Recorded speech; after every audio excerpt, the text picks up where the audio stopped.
চাওয়া পাওয়ার জটিল সমীকরণে অন্তর্বর্তী সরকারের ১০০ দিন পার। আর্থিক খাতে উন্নতি হলেও দ্রব্যমূল্যের মতো জন আকাঙ্ক্ষায় গুরুত্ব দেওয়ার পরামর্শ। বাজারটা আসলে যে পরিস্থিতি চলতেছে, চলাফেরাটা খুব কঠিন হয়ে দাঁড়াচ্ছে। এখনই চাপ দিলে তো হবে না, একটা প্রসেস বাই প্রসেস অনেক কিছু আছে। তারা ভালোভাবে ফুলফিল করতে পারছে না। ফুলফিল হওয়ার জন্য তো একটা সময়ের দরকার আছে।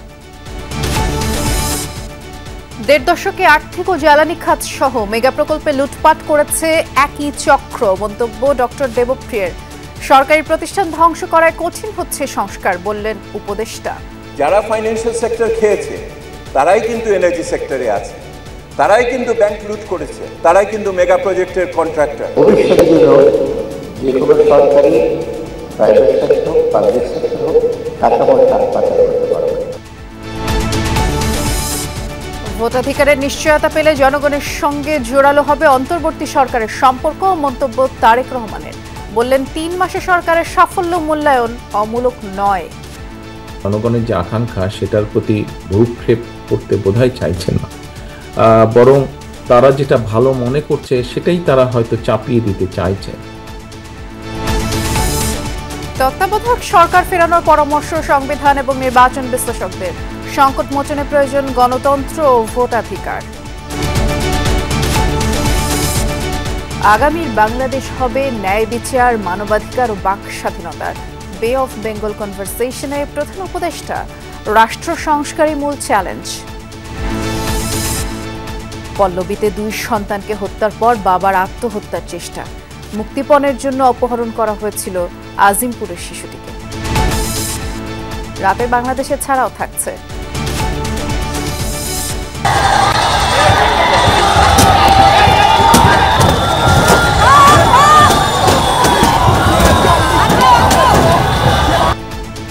রাজু ভাস্কর্য থেকে শাহবাগ পর্যন্ত রাস্তা জুড়ে জুলাই বিপ্লব।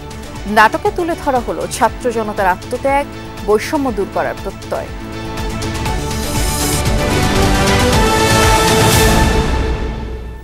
শিরোনামগুলো শুনছিলেন, নুসরাত বৃষ্টির সাথে আছি।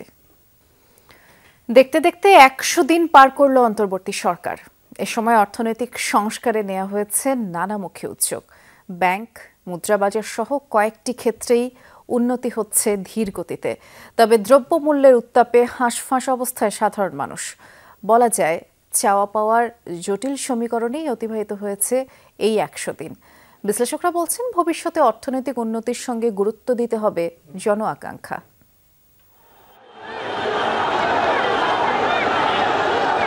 ছাত্র জনতার আন্দোলনে গদি ছেড়ে চলে যায় শেখ হাসিনার সরকার, তৈরি হয় আকাশসমান প্রত্যাশা।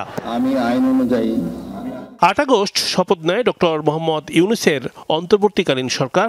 ডক্টর সালেউদ্দিন আহমেদের মতো প্রবীণের সঙ্গে জায়গা দেওয়া হয় নাহিদ আসিফের মতো 2 তরুণকে।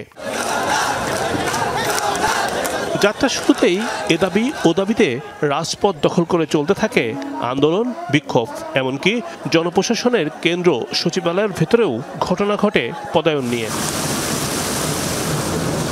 এসবের মাঝে বৃহত্তর নোয়াখালী, কুমিল্লায় বন্যায় ক্ষয়ক্ষতি হয় ব্যাপক।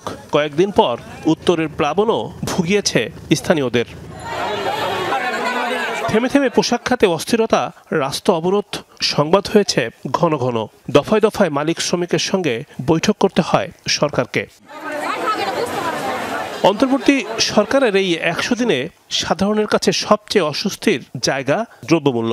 সরকার বদল, বন্যা, রাস্তাঘাটের সমস্যার কথা যতই বলা হোক তাতে সন্তোষজনক মানছেন তারা। চালসহ কয়েকটি পণ্যে শুল্ক প্রত্যাহার, ডিম আমদানির সিদ্ধান্ত, খোলা বাজারে পণ্য বিক্রির কর্মকাণ্ডেও কমেনি দামের উত্তাপ। বাজারটা আসলে যে পরিস্থিতি চলতেছে, পরিস্থিতিতে সাধারণ মানুষের যে চলাফেরাটা খুব কঠিন হয়ে দাঁড়াচ্ছে। সবকিছুই সাপ্লাই ঠিক আছে, কিন্তু এখানে দামটা বেশি। এটার কি কারণ এটা এখানে বলতে পারছে না। মূল্যস্ফীতি কমাতে কঠোর মুদ্রানীতি মেনে চলছে কেন্দ্রীয় ব্যাংক। বেড়েছে প্রবাসী আয়, ডলারের দামও অনেকটা স্থিতিশীল। তবুও প্রত্যাশার বিপরীতে পণ্যমূল্য। এখনই চাপ দিলে তো হবে না, একটা প্রসেস বাই প্রসেস অনেক কিছু আছে। সরকার কেবল বসেছে, আরো সামনে আসবে, দিন আসবে। বেশিরভাগই মত দিচ্ছে যে তারা ভালোভাবে ফুলফিল করতে পারছে না। ফুলফিল হওয়ার জন্য তো একটা সময়ের দরকার আছে। বিশ্লেষকরা বলছেন ব্যাংক ব্যবস্থার দৃশ্যমান উন্নতি দেখা যাচ্ছে, তবুও 5 থেকে 6টি ব্যাংকের গ্রাহক তুলতে পারছে না কাঙ্ক্ষিত অর্থ। ব্যাংক রিলেটেড এই আর্থিক খাত রিলেটেড সংস্কারটা কিন্তু বেশ চোখে পড়ার মতো। অনেকগুলো ব্যাংকের পরিচালনা পর্ষদ ভেঙে দেওয়া হয়েছে, সেগুলোকে আবার ঢেলে সাজানোর কথা চিন্তা করা হচ্ছে। হোল সাপ্লাই চেইনটা যাতে ভালো করে মনিটর করা হয় এবং সেখানে এই যে ইন্টারমিডিয়েট যে গ্রুপটা আছে সেটার সংখ্যা কিন্তু এই যে বারবার হাত বদল হওয়া, এটাকে আসলে কমাতে হবে। দেশের অর্থনীতি খাদের কিনারায় রেখে বিদায় নেয় আওয়ামী লীগ সরকার। মূলত উত্তরণে দায়িত্ব বর্তেছে উপদেষ্টা পরিষদের উপর। পাচার করা অর্থ ফিরিয়ে আনতে উদ্যোগ নিয়েছে বাংলাদেশ ব্যাংক। ব্যাংক খাত সংস্কারে গঠন করা হয়েছে 4টি টাস্কফোর্স। করাপশন করে আইনের বাইরে যেতে পারবে না, এরকম একটা বার্তা যদি দেয়া যায়, করাপশন কমলে আবার ইলিগেল মানি যখন কমবে আপনি দেখবেন হয়তো মুদ্রা পাচার কমে যাবে, সেটা যদি কমে যায় হুন্ডি কমে যাবে। আগামী মাসের শুরুতে প্রকাশ করা হবে অর্থনৈতিক শ্বেতপত্র। এছাড়া অন্যান্য সংস্কার কমিশনগুলো এগিয়ে নিচ্ছে তাদের কাজ। মোমেন্টাম, সেই মোমেন্টামটা যাতে থাকে দেশকে পরিবর্তন করার। রিমন রহমান, যমুনা নিউজ, ঢাকা। 1.5 দশকে আর্থিক খাত সহ বিদ্যুৎ, জ্বালানি ও মেগা প্রকল্পে একই চক্র লুটপাট করেছে বলে মন্তব্য করেছেন ডক্টর দেবপ্রিয় ভট্টাচার্য। পতিত সরকারের মদত পুষ্টরা সব সরকারি প্রতিষ্ঠান ধ্বংস করায় সংস্কার কঠিন হচ্ছে বলেও জানিয়েছেন অর্থ উপদেষ্টা ডক্টর সালেউদ্দিন। সকালে ফিনান্সিয়াল এবং ইকোনমিক রিফর্ম শীর্ষক সংলাপে এসব কথা বলেন তারা। আর্থিক এবং বিদ্যুৎ জ্বালানি খাতের উপর ভর করেই একটি দেশ সামনের দিকে এগিয়ে যায়, কিন্তু বিগত সরকারের তৈরি করা অলিগার্ক ব্যবসায়ীরা এ দুটি খাতকেই ধ্বংস করে দিয়েছে। এরাই লুটপাট করেছে ব্যাংক, পুঁজিবাজার এবং বিদ্যুৎ খাত। আর্থিক খাত সংস্কার নিয়ে একটি বেসরকারি বিশ্ববিদ্যালয়ে আয়োজিত সংলাপে বক্তারা বলেন, আর্থিক খাত ধ্বংসে সবচেয়ে বড় ভূমিকা রেখেছে কেন্দ্রীয় ব্যাংক। মাসোয়ারা দিয়ে এখানে লোক বসিয়ে লুটপাট করেছে প্রভাবশালীরা। যারা ফাইন্যান্সিয়াল সেক্টর খেয়েছে তারাই কিন্তু এনার্জি সেক্টরে আছে, তারাই কিন্তু ব্যাংক লুট করেছে, তারাই কিন্তু ফাইন্যান্সিয়াল আপনার ক্যাপিটাল মার্কেট লুট করছে, তারাই কিন্তু ইলিসিট ফাইন্যান্সিয়াল ফ্লো, তারাই কিন্তু মেগা প্রজেক্টের contractor. They are all same group of people over there. দেশ গড়ার ধারাবাহিকতাকে ধরে রাখতে হলে আমাদের ফাইন্যান্সিয়াল রিফর্ম অবশ্যই করতে হবে। রিফর্ম ছাড়া আমাদের আসলে সামনে আগানোর কোনো ওয়ে নাই। উন্নয়ন এবং প্রবৃদ্ধি নিয়েও বিগত সরকার মিথ্যা তথ্য দিয়েছে বলেও অভিযোগ করেন ডক্টর দেবপ্রিয় ভট্টাচার্য। রাষ্ট্রের মেরামত ছাড়া সংস্কারে কাজ হবে না বলেও মনে করেন তিনি। অনুষ্ঠানে অর্থ উপদেষ্টা বলেন, বর্তমান সরকারের প্রচেষ্টায় আর্থিক খাতে কিছুটা হলেও শৃঙ্খলা ফিরেছে। মূল্যস্ফীতি নিয়ন্ত্রণের উদ্যোগ নিয়েও কথা বলেন তিনি। আমি অনেক সময় একটা ফ্রাস্ট্রেশন এসে করি, মূল্যস্ফীতি কমছে না কেন? ট্যাক্স কমে দিয়ে পেঁয়াজের উপর 0 ট্যাক্স, আলুর উপর 0 ট্যাক্স, সুগারের উপর ট্যাক্স। মূল্যস্ফীতির অনেকগুলো ফ্যাক্টর আছে, শুধু ডিমান্ড সাইড মনিটারি পলিসি বাড়িয়ে পড়বো সেটা না, সাপ্লাই সেক্টর। অর্থ উপদেষ্টা বলেন, গেল 1.5 দশকে সরকারি প্রতিষ্ঠানগুলো ধ্বংস করে ফেলা হয়েছে। এসবের সংস্কার বেশ কঠিন। অর্থনৈতিক স্থিতিশীলতা ছাড়া বিদেশি বিনিয়োগ আসবে না বলেও মনে করেন তিনি। পাচার করা অর্থ ফিরিয়ে আনার বিষয়েও কথা বলেন অর্থ উপদেষ্টা। টাকা পয়সা যখন পাচার করে তখন হুট করে পাঠানো লেয়ারিং করে, এক থেকে এদিকে যায়, দিক থেকে এদিকে যায়। অতএব এগুলো খুব কমপ্লিকেটেড সময় লেগেছে আমাদের, যদি সময় লাগবে। তাও আমরা একটা মেসেজ দিয়েছি, ভবিষ্যতে যদি টাকা পয়সার কথা পাচার করা যাবে না, ধরা পড়বে। তখন ধরা পড়ে নাই তাহলে বিচার আনা হবে। এবং একটা মেসেজে ভবিষ্যতে যেন যে কোনো সরকারি প্রাইভেট সেক্টর হোক, পাবলিক সেক্টর হোক, টাকা পয়সা পাচার করতে পারবে না। আগামীতে রাজস্বের ক্ষেত্রে নীতি নির্ধারণ এবং আদায় আলাদা করে ফেলা হবে বলেও জানান অর্থ উপদেষ্টা। আলমগীর হোসেন, যমুনা নিউজ, ঢাকা। অন্তর্বর্তী সরকার কিছু বিষয়ে নিজেদের মতো জনগণের উপর চাপিয়ে দিতে চাইছে বলে মন্তব্য করেছেন বিএনপির ভারপ্রাপ্ত চেয়ারম্যান তারেক রহমান। বিকেলে রাজধানী ইঞ্জিনিয়ার্স ইনস্টিটিউশনে জাতীয়তাবাদী টেক্সটাইল অ্যাসোসিয়েশন অব বাংলাদেশ জেটেবের সম্মেলনে কথা তিনি বলেছেন। ভোটাধিকার নিশ্চিত হলেই জনগণের সাথে এই সরকারের সম্পর্ক জোরালো হবে। সংস্কার শেষ করে নির্বাচন আয়োজন করতে সরকারকে আহ্বান জানিয়েছেন বিএনপি মহাসচিব। জেটেবের সম্মেলনের দ্বিতীয় পর্বের আলোচনা সভা অংশ নেন বিএনপির শীর্ষ নেতা ও পেশাজীবী সংগঠনের নেতারা। তারা বলেন, স্বৈরাচার উৎখাতের আন্দোলনে টেক্সটাইল খাতের অবদানও অনেক। নেতাদের অভিযোগ, দেশকে বাস্তবিক অর্থেই ধ্বংস করে দিয়েছে বিগত আওয়ামী লীগ সরকার। বাংলাদেশটা আক্ষরিক অর্থে না একেবারে বাস্তবচ্যুতভাবে ধ্বংস করেছে মুজিব কন্যা শেখ হাসিনা। 70 থেকে 80 লক্ষ মানুষের এমপ্লয়মেন্ট এই সেক্টরে শৃঙ্খলা ফিরিয়ে আনার জন্য আমাদেরকে আপনাদেরকে একত্রিতভাবে কাজ করতে হবে। একদিকে অর্থনীতির উন্নয়ন, অন্যদিকে এদেশের গণতন্ত্রায়ন, উভয় ক্ষেত্রে অতীতে আপনারা যেভাবে সংগ্রাম করেছেন ভবিষ্যতেও ঠিক একইভাবে বাংলাদেশকে বিশ্বের বুকে একটি সম্মানিত জাতি হিসেবে পুনঃপ্রতিষ্ঠা করবেন। আলোচনায় বিএনপি মহাসচিব বলেন, বর্তমান সময়টা অনেক বেশি চ্যালেঞ্জিং, সবাইকে ঐক্যবদ্ধভাবে চ্যালেঞ্জ মোকাবেলা করতে হবে। সরকারকে উদ্দেশ্য করে তিনি বলেন, সময় যত বেশি যাবে সমস্যা ততই বাড়বে।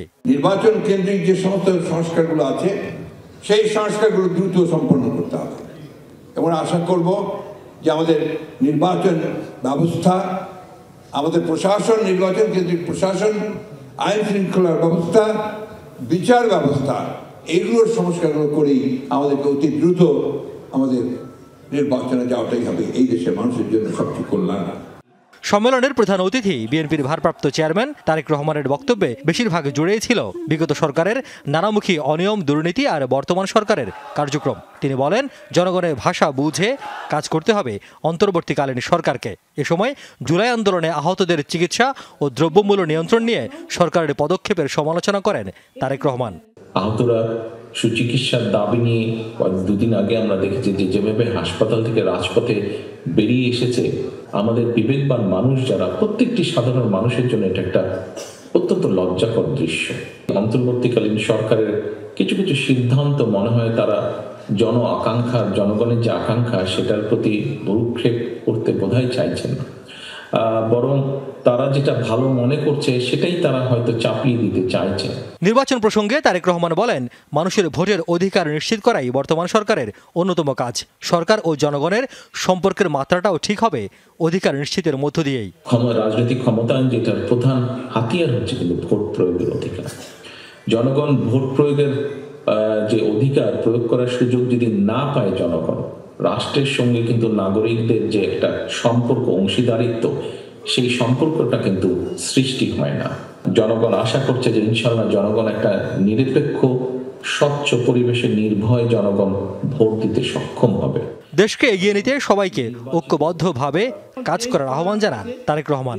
সভাপতির দায়িত্ব দিয়েছেন উনি হইলেন ইঞ্জিনিয়ার মোহাম্মদ ফখরুল আলম। রিয়াজ রায়হান, যমুনা নিউজ, ঢাকা। গণতন্ত্র এবং ভোটাধিকার থাকলে সংবিধান সংকটে পড়ে না, তাই তত্ত্বাবধায়ক সরকার ব্যবস্থা আবারও ফিরিয়ে আনার প্রস্তাব দিয়েছেন সংবিধান, নির্বাচন বিশেষজ্ঞ ও আইনজ্ঞরা। জাতীয় প্রেস ক্লাবে সংবিধানের খসড়া প্রস্তাবনা নিয়ে আলোচনায় তারা সংবিধান পরিবর্তনের ক্ষেত্রে রাজনৈতিক ঐক্যমতের উপরে জোর দিয়েছেন। গণ অভ্যুত্থানে আওয়ামী লীগ সরকারের পতনের পর সংবিধান সংস্কারের দাবি উঠেছে। অন্তর্বর্তী সরকার গঠন করেছে সংবিধান সংস্কার কমিশন। এই প্রেক্ষাপটে সংবিধান সংস্কারে নানা প্রস্তাবনা উঠে আসে ল রিপোর্টার্স ফোরামের আলোচনায়। সংবিধানে প্রধানমন্ত্রীর ক্ষমতাটাকে ডিফাইন করা দরকার, যেন তিনি ওয়ান ম্যান শো না হন, তিনি যেন নিজেকে সর্বশক্তিমান না করেন, তিনি যেন নিজেকে অমনিপোটেন্ট না মনে করেন। দলের বিরুদ্ধে ভোট দিলাম বলে বা দল থেকে পদত্যাগ করলাম বলে আমার সংসদ সদস্য পদ বাংলাদেশে চলে যাবে, কিন্তু ব্রিটিশ পার্লামেন্টে সেটা যায় না, কারণ কনস্টিটিউয়েন্টরা তাকে পাঠিয়েছে। সে তখন স্বতন্ত্র সদস্য হিসাবে থাকতে পারে, এমনকি অন্য দলেও যোগ দিতে পারে। উচ্চকক্ষ, নিম্নকক্ষ কনস্টিটিউশনে থাকবে কিনা, পার্লামেন্টারি ব্যালেন্স, যে একটা কনসেপ্ট তিনি রেজ করেছেন, আমি অপোজ করছি এটা এই জন্য, তাহলে পলিটিক্যাল পার্টির কম্পিটিটিভনেসকে উনি নষ্ট হয়ে যাবে। ধর্মনিরপেক্ষতা সেটা থাকা উচিত, সেটা আমরা পুনরুদ্দীক্ষণ করি আর সংস্কার করি, যাই করি, কিন্তু কিছু জিনিস যেমনটি ভাষাগত বহুমাত্রিকতা, জাতিগত বহুমাত্রিকতা, সেটা ৭২-এর সংবিধানে যথাযথভাবে আসেনি। যারা সংখ্যালঘু, শুধু ধর্মীয় সংখ্যালঘু না, যারা ভিন্ন মতের, যারা বিভিন্ন গোষ্ঠীর, তাদের অধিকারও তো রক্ষা করতে হয়, সেটার জন্যই কিন্তু সংবিধান। আলোচনায় নির্বাচন সংস্কার কমিশনের প্রধান ডক্টর বদিউল আলম মজুমদার আওয়ামী লীগ কিভাবে সংবিধান কলুষিত করেছে এর উদাহরণ তুলে ধরেন। পঞ্চদশ সংশোধনী একটা ভয়ানক সংশোধনী, এটার মাধ্যমে আমাদের সংসদকে চরমভাবে কলুষিত করা হয়েছে। যে পঞ্চদশ সংশোধনীর মাধ্যমে সংবিধানের 1/3 পরিবর্তন করা হয়েছে। এটা সম্পূর্ণ অসাংবিধানিক এবং একই সাথে ওই এক সংসদ আরেক সংসদের হাত পা বেঁধে দেওয়া কোনোভাবেই গ্রহণযোগ্য নয়। অ্যাটর্নি জেনারেল বলেন, গণতন্ত্র ও ভোটাধিকার ঠিক থাকলেই সমুন্নত থাকে সংবিধান। যদি গণতন্ত্র ঠিক থাকে, ভোটাধিকার যদি ঠিক রাখা যায়, অন্য সব সমস্যার সমাধান হবে। I do agree with him. আপনারা এই সংবিধানের মাধ্যমে, সংস্কারের মাধ্যমে একটা জায়গা আপনারা নিশ্চিত করেন, 5 বছর পর পর জনগণ তার স্বাধীন সার্বভৌম ক্ষমতা যাতে প্রয়োগ করতে পারে। যে 50th অ্যামেন্ডমেন্ট পুরোপুরি বাদ দিতে হবে, আর 13th অ্যামেন্ডমেন্ট যেটা হচ্ছিল আমাদের কেয়ারটেকার গভর্নমেন্ট, ওটা রেস্টোর করতে হবে। এই ব্যাপারে ম্যাটার ইজ সাব জুডিস, আমরা এখন কোনো কথা বলবো না, কিন্তু এটা বলতে পারি যে যদি কেয়ারটেকার গভর্নমেন্ট আসে, ওটারও কিছু মডিফিকেশন লাগবে, যে আমরা কোনো প্রেসিডেন্টকে ওইখানে head of the caretaker government দেখতে চাই না। সংবিধান বিশেষজ্ঞ ও আইনজ্ঞরা বলেন, সংসদ ছাড়া সংবিধান সংশোধনের সুযোগ নেই। এক্ষেত্রে রাজনৈতিক ঐক্যমতের উপর জোর দিয়েছেন তারা। Political settlement between the parties. Alamgir Swapan, Jamuna news, Dhaka. জুলাই বিপ্লব, ছাত্র জনতার দুর্বার আন্দোলন, গণ অভ্যুত্থানে স্বৈরাচারের পতন, সেই স্মৃতি যেন রাজপথের মঞ্চে আবারও ধরা দিল। ঢাকা বিশ্ববিদ্যালয়ের রাজু ভাস্কর্য থেকে শাহবাগ পর্যন্ত পরিবেশিত হয় লাল মজলুম। অভিনয়ের মাধ্যমে বৈষম্য বিরোধী ছাত্র আন্দোলনের নানা ধাপ ফুটিয়ে তোলেন শিল্পীরা। আবহমান বাংলা, অসাম্প্রদায়িক ভাবধারা ফুটে ওঠে শিল্পীদের কণ্ঠে।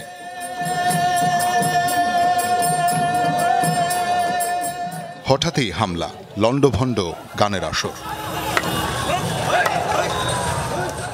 শুরু হয় প্রতিবাদ, ছাত্র জনতা নামে রাজপথে। স্লোগানে স্লোগানে মুখর মিছিল। জনতার কণ্ঠ থামিয়ে দিতে আবারও ক্ষমতাসীনদের হামলা। ছিল রাষ্ট্রীয় পেশি শক্তির ব্যবহার। হতাহতে বিক্ষুব্ধ আন্দোলনকারীরা।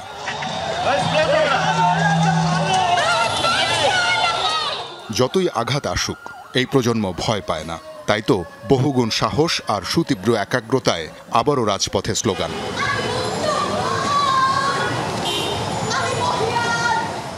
এবার সাথী হয় যুগে যুগে অধিকার আদায়ে প্রাণ দেয়া নূর হোসেন, আবু সাইদ, মুগ্ধরা।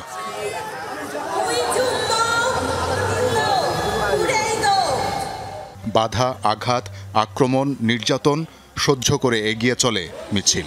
একে একে আয়নাঘরের মতো সকল প্রাচীর ভেঙে ফেলে ছাত্র জনতার জয়যাত্রা। ক্ষমতাসীনরা শুরু করে সর্বোচ্চ নির্যাতন। মেতে ওঠে রক্তের নেশায়। চূড়ান্ত সেই আন্দোলনে মৃত্যুকে আলিঙ্গন করে শত শত মানুষ। রঞ্জিত হয় রাজপথ। রক্তমাখা শরীরে আন্দোলন হয় আরও দুর্বার। সব ভেঙে চুরমার করে জনতার ঢল এগিয়ে চলে সংসদ অভিমুখে। বৈষম্যহীন সমাজের প্রতিনিধি হয়ে কথা বলেন পাহাড়, সমতল, রিক্সা চালকদের মতো মানুষরা। আমরা ঝিমিয়ে পড়ছি না, পৃথিবীতে আমার মনে হয় যে পায়ে চালানো রিক্সাটা এখন এটা আর রাস্তায় না থাকাই উচিত। এটা শুধুমাত্র একটা পথনাটক না, এটা রাজপথ গণপরিবেশনা। এই পথনাটকটির মধ্য দিয়ে আসলে আমরা জুলাই বিপ্লবের স্মৃতিকে তুলে এনেছি।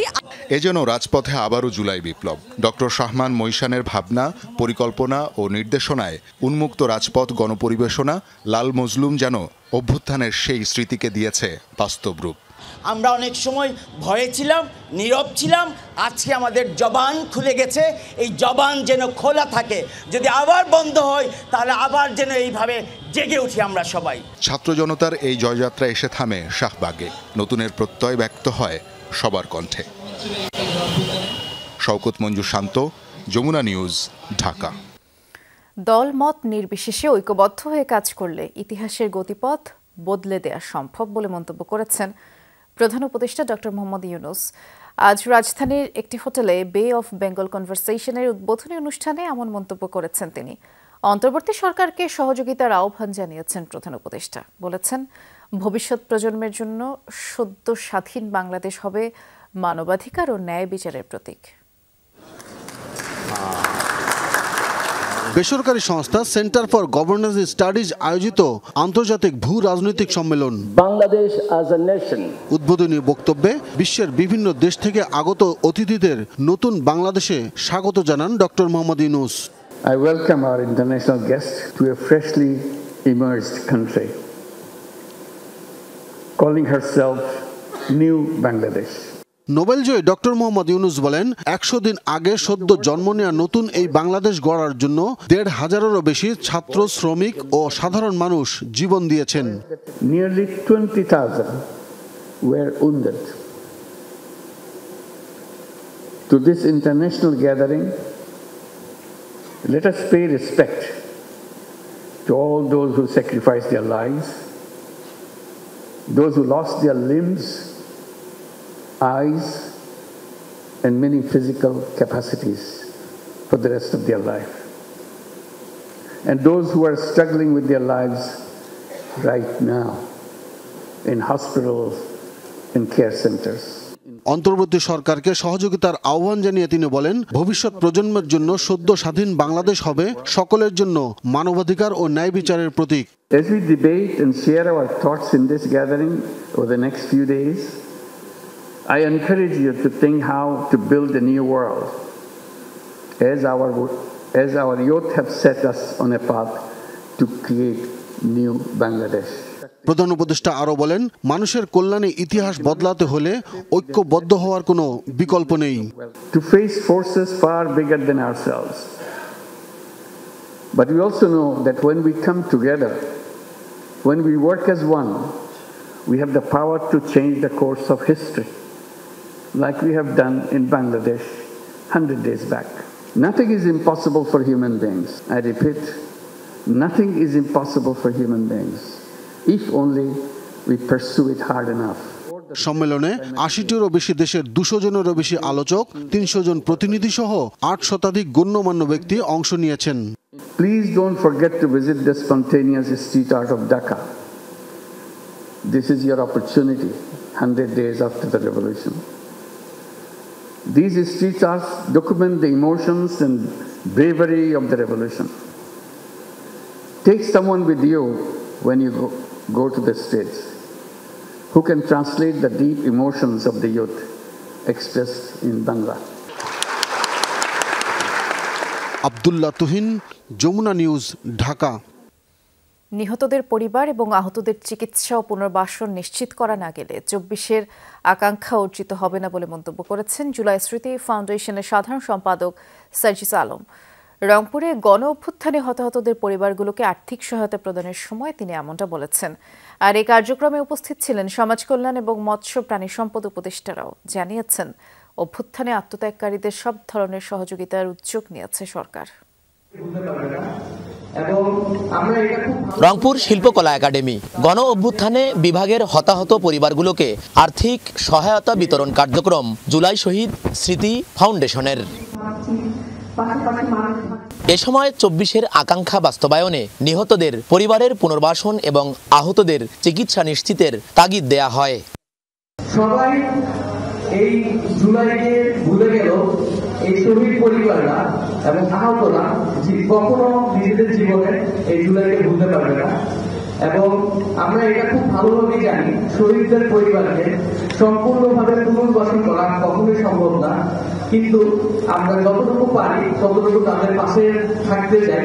আমার শহীদ ভাইদের পরিবারের জন্য, আমার আহত ভাই বোনদের জন্য আর্থিক সহযোগিতা হোক, দীর্ঘমেয়াদী পুনর্বাসন হোক, নির্দিষ্ট সম্মানের ব্যবস্থা করা হোক, পরিবার থেকে অন্তত একজনের যোগ্যতা অনুযায়ী চাকুরির ব্যবস্থা করা হোক। যেই দাবিগুলো আমাদের কাছে আসবে প্রত্যেকটি যৌক্তিক দাবি বাস্তবায়নের জন্য জুলাই শহীদ স্মৃতি ফাউন্ডেশন তার সর্বোচ্চটুকু দিয়ে কাজ করে যাবে। আয়োজনে উপস্থিত ছিলেন সমাজ কল্যাণ উপদেষ্টাও। জানান, আত্মত্যাগকারীদের সব ধরনের সহযোগিতায় বদ্ধপরিকর অন্তর্বর্তী সরকার। শারীরিকভাবে পুনর্বাসন নয়, একেবারে কর্মজীবী জীবনে নিয়ে আসতে হবে এবং সেটার জন্য আমাদের খুব কি বলবো আমি সুচিন্তিতভাবে নানান জায়গায় নানানভাবে তাদেরকে যেন আমরা কাজের ভিতরে নিয়ে আসতে পারি, সেই কাজটিও আমরা শুরু করেছি। এছাড়াও মৎস্য ও প্রাণী সম্পদ উপদেষ্টা বলেন, মুক্তিযুদ্ধের আবেগকে ব্যবহার করে এতদিন উপেক্ষা করা হয়েছে জনগণের সকল দাবি দেওয়া। প্রত্যাশা 24-এর অভ্যুত্থানের পর প্রতিফলন হবে জন আকাঙ্ক্ষার। তাদেরকে দরকার হলে বিদেশ পাঠানো হবে, যাদের চিকিৎসা দেশে করা সম্ভব না, এবং তাদেরকে পুনর্বাসনের জন্য যেভাবে তাদেরকে প্রশিক্ষণ দিতে হয় বা সহযোগিতা করতে হয় সেটা আমরা করব। অনুষ্ঠান শেষে রংপুর বিভাগের হতাহতদের পরিবারের কাছে সহায়তার চেক হস্তান্তর করা হয়। সরকার, মাঝারুল মান্নান, যমুনা নিউজ, রংপুর। রাজধানীর পল্লবীতে 7 ও 4 বছরের সন্তানকে গলা কেটে হত্যার পর আত্মহত্যার চেষ্টা করেছেন এক বাবা। সকালে পল্লবীর বাইগাটেক এলাকায় এই ঘটনা ঘটে। রাজধানীর পল্লবীর বাইগারটেক এলাকার এই টিনশেড বাসায় 2 সন্তান, স্ত্রী নিয়ে ভাড়া থাকতেন পেশায় সিকিউরিটি গার্ড আহাদ। প্রতিদিনের মতো ডিউটি শেষে শনিবার ভোরে বাসায় ফেরেন তিনি, আর আহাদের স্ত্রী রোজিনা বাসাবাড়ির কাজে বের হন। এরপর ঘটে নির্মম ঘটনা। রুহান ও মুসা নামে তার 2 শিশু সন্তানকে ধারালো অস্ত্র দিয়ে গলা কেটে হত্যার পর নিজেও ছুরি চালান গলায়। ঘটনার সময় পাশের রুমে ছিলেন নিহত 2 শিশুর অসুস্থ নানা। তিনি জানালেন, মেয়ে জামাই পাশের রুমে সন্তানদের নিয়েছিলেন। গোঙানির শব্দ পেয়ে দরজায় ধাক্কা দিয়ে খাটের উপর 3 জনকে রক্তাক্ত অবস্থায় দেখতে পান তিনি। এরপর চিৎকার করলে আশপাশের লোকজন এবং পুলিশ এসে তাদের উদ্ধার করে হাসপাতালে পাঠায়। দেখলাম এমনি হুটে হারিয়ে তার গলা চুরি লাগাই বসাইতেছে। এইবারে আমি দেখিয়া শিক্ষা ঢুকাইলেছেন কোন হয়েছে। স্ত্রী রোজিনা জানালেন, সংসারের খরচ দিতেন না আহাদ, এ নিয়ে তাদের মধ্যে মনোমালিন্য চলছিল।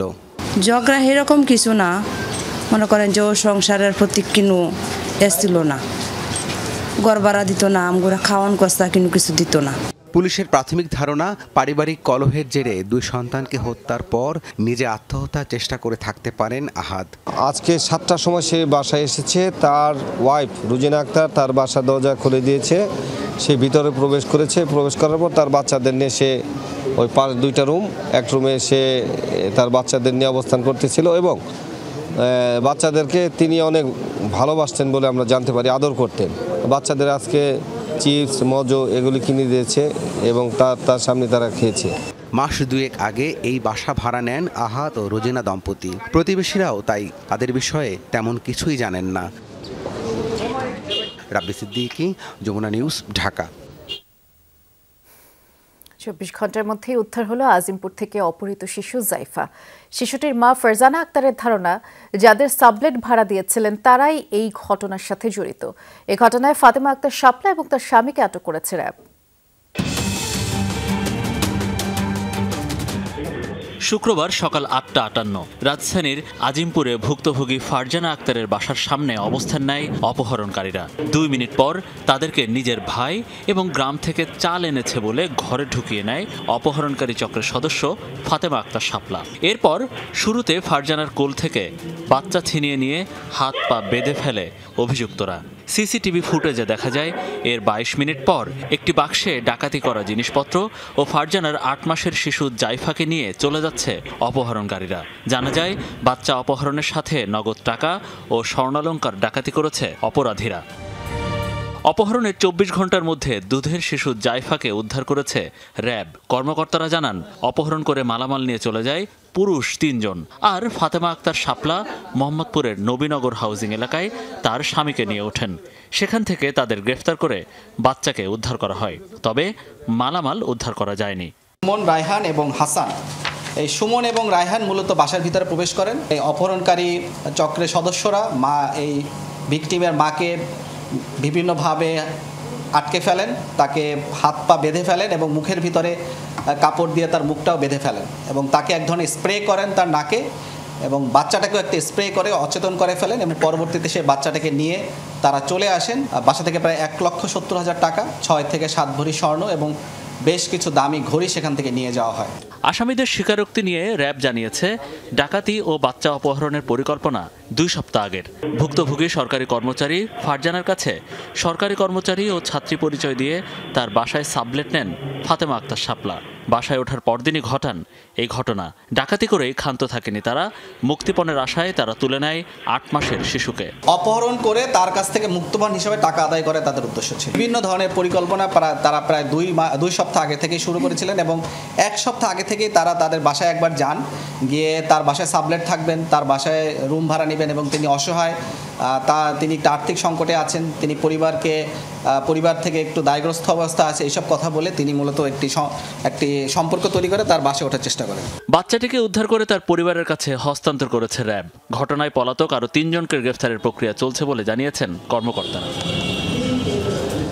মনিরুল ইসলাম, যমুনা নিউজ, ঢাকা। বগুড়ায় গৃহবধূ সালমা হত্যার ঘটনায় র্যাব ও পুলিশের বক্তব্য নিয়ে ধোঁয়াশা তৈরি হয়েছে। র্যাবের বর্ণনায় গাফিলতি আছে কিনা খতিয়ে দেখা হচ্ছে বলে আইন ও গণমাধ্যম শাখার পরিচালক জানিয়েছেন।